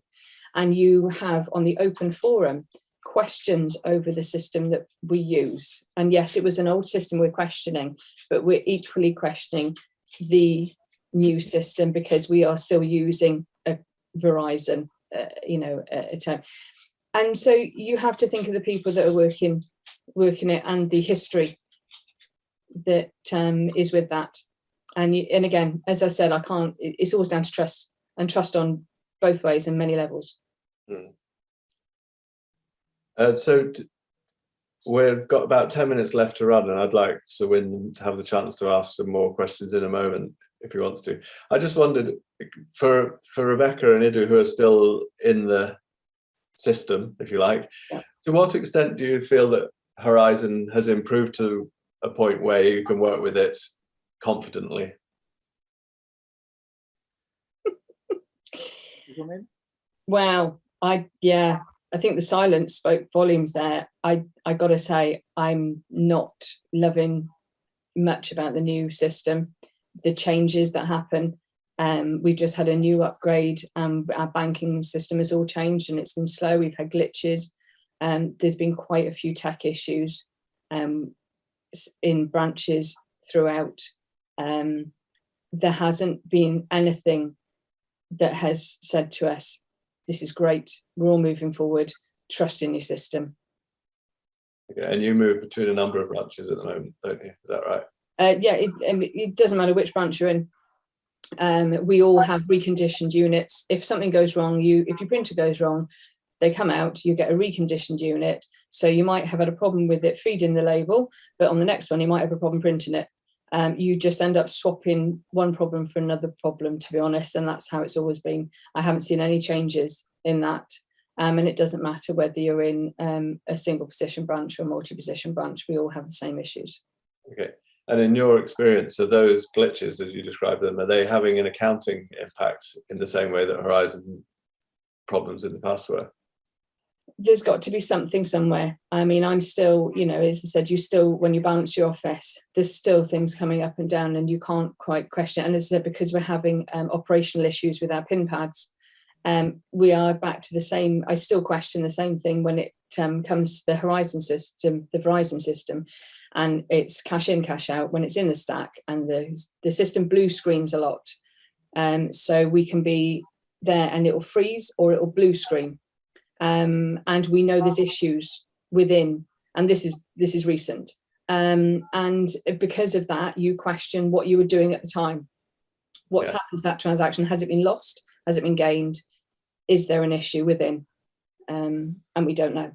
Okay. So just to be clear, how often in the average branch, in the average week or month, would you be getting a blue screen? All right, there's weeks when you can go without, and then there's weeks where you'll have it constantly, and you'll look on. But as I said, the joy now of being on a WhatsApp group. As soon as you have any issues in branch, you're onto your WhatsApp group. Anyone else having any issues, you find out then if it's you and it's your equipment or if it's a national issue. Stops any ringing round. You don't have to ring the help desk. You get an answer straight away. That is a benefit now that we have of our community. We're saying our communication is better. It is. And very rarely is it just you. It's normally a national thing and we're all having the same issue.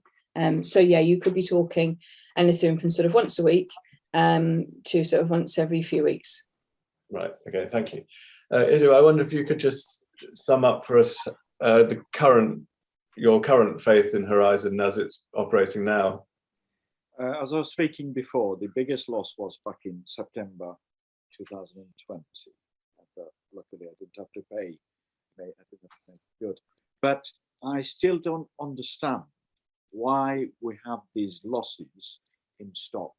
Mainly, the Horizon system describes it as stamp, and it could be less than £100 nearly every time we bounce. And it is so annoying. Why is it? Because I'm at the counter. And I have a very, extremely capable two other people at the counter. And I still don't know why we have these losses. They're ongoing. These glitches, as Rebecca says, they just say change hardware and whatever, and we get on. And that's how we are managing these days. Sorry, go on. I wanted to go on to something that hasn't kept up in the conversation because it just shows it might demonstrate something here. Back in 2016, it took them probably few visits to my office to my description of it is downgrading. This transformation business. I went through downgrading process, and now I have been since 2016 a local plus. Before that, I was just a normal branch. And for years and years, we've been trained to sell postal products, financial products, and everything. Attended everything. My staff team have gone through training and what have you. We've taken every opportunity and attended all the training because we needed it and we were good at it. Financial products we were extremely good at, and we were selling well, earning money from it, obviously. But come 2016, they had this bright idea of downgrading my branch, like many others throughout the country. And the process was, it was getting to accept to go through the transformation. They literally forced it. They told me if I didn't go through it, I could, I either leave or sign up. That was the kind of situation. Later on, I did complain about it. Someone put my complaint about it. So what happened is when they downgraded my office is we lost tons of products. Financial products just went. Couldn't do insurances anymore, couldn't do bonds and things and what have you. They'd withdrawn the post office card account. We used to deal with card account, setting up, sort of new accounts and whatever closes and all that. Mm-hmm. All that went. We were left with postal mails products mainly. That's a massive loss to our business, our income. Because what didn't make sense to me is that all that training for years and years, they must have spent tens of thousands of pounds in training, but then they changed the business model, and then we lost all the product. Even in terms of selling, this is how silly it appeared to me. We were selling prior to that pictorial stamps. Now, in my area, in any other area, we have got friends who have relatives in America, in New Zealand, in Australia, and they send cards and they like to send picture stamps. Mm-hmm. So all those things were withdrawn. The what do you call them, presentation packs, they were withdrawn. As a local office, you can't sell those, you can't have those. So even that post office core product, I couldn't sell anymore because we're a local office, not offered to us. This was the depth of change. It hit my business massively, and then it was forced, down my throat. I had to accept it or leave. That's the kind of situation I was faced with back in 2016. They forecast my income post transformation, totally irrelevant, totally inaccurate, nothing like what I should have been earning. So, they are so, not business-like. It's unbelievable. It's just, and they were not cooperative. They were not, it was like whatever target they had to achieve, they put me through that situation. They achieved their target. I was just a number. That is the kind of way they run the business, and that's what they do. Okay, thank you. I'm going to ask one final question to each of you, and really to answer, if you can, in just a sentence or two, and then ask Sowin if he's got any final questions. And really, I'm just interested in what you would say or ask of Post Office Limited or Fujitsu or the government or any individual organisation who, within those who doesn't understand what it was like to go through. I just wonder, what would you ask or say to that person? So I'll start with you, Mike. What would be your main statement or question? I think they should apologise for not investigating their system properly. And as a corporate body, I really am not impressed with the way that they behaved, even down to saying thank you. I can't believe that nobody said thank you very much. Right, thank you. Rebecca, what would be your main statement or question to the people who've been involved with Horizon over the years? Yeah, I think we deserve reassurance, or something to say, there were, if they did just stand up and say, yeah, there were issues, you were working with a flawed system, you weren't imagining these things didn't, manifest themselves just to make you question what you do. and they need to give reassurance that this is not going to happen again. I think that's what we're all looking for now. Yes, it happened, and it needs to be addressed, but it needs to be addressed in such a way that put to bed, and this is a new system, and it needs to be proved that the new system is infallible, and that we can trust it.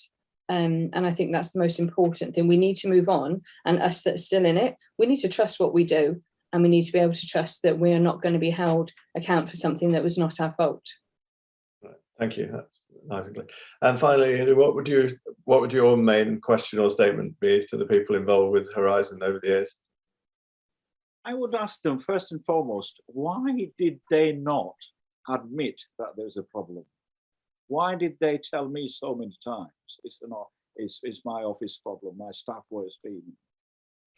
Why would they not do it in a professional way and say, look, we think there is a problem and we're looking into it and this is what's happening? Why would they not own up? That's the thing. And the other thing is, they're not working with us. Even now, they're not working with us and to keep us informed as to what is happening with this new Horizon system. It's not reliable. Even now, it's not reliable. I'm still losing money. Okay, right. Thank you. Thank you so much. Right, I'll just pass back to you, Sawin, for any other questions that you have for the team. Well, I don't have any other questions. Thank you very much. And I think we've reached the witching hour, but I do want to say something. Primarily what I want to say to you, Mr. Meir, you, Mr. Ball, and you, Ms. Watley, is how grateful I am that you've been able to come and discuss these issues with openness and frankness. I'm extremely grateful to you. I also want to tell you that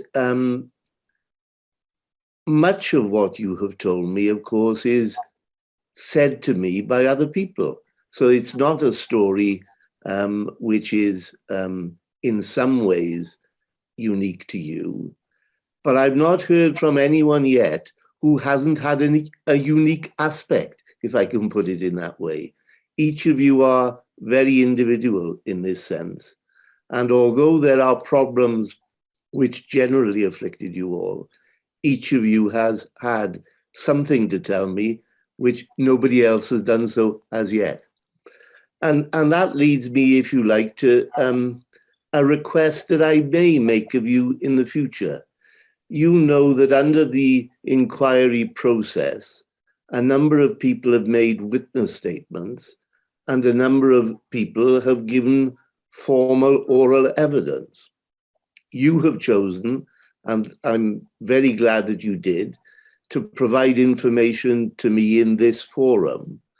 But certain things that you've told me might benefit from me having them in witness statement form. And so I'm not going to ask you to make any decisions today as we're on the screen, so to speak. But don't be surprised if in a few weeks' time, members of the Secretariat get in touch with you and ask you, would you be prepared to make a witness statement about certain aspects of the things that you've told me? I won't compel you to do it. It'll be a request. And if you wish to comply, I'd be very grateful. But if you don't wish to comply, I will understand. But I just wanted to warn you that that might happen, because it is important that every detail which is important to my work is captured in a witness statement, if that is possible. So thank you very, very much for participating. Thank you for Mr. Norris to guiding you through a huge range of topics really in 2 hours. And I look forward to my next session with people like you, which will be 2 o'clock this afternoon. So thank you and very nice to meet you. Thank you. Nice to meet you. Pleasure. Nice to meet you all, and thanks again. Take care now. Thank you.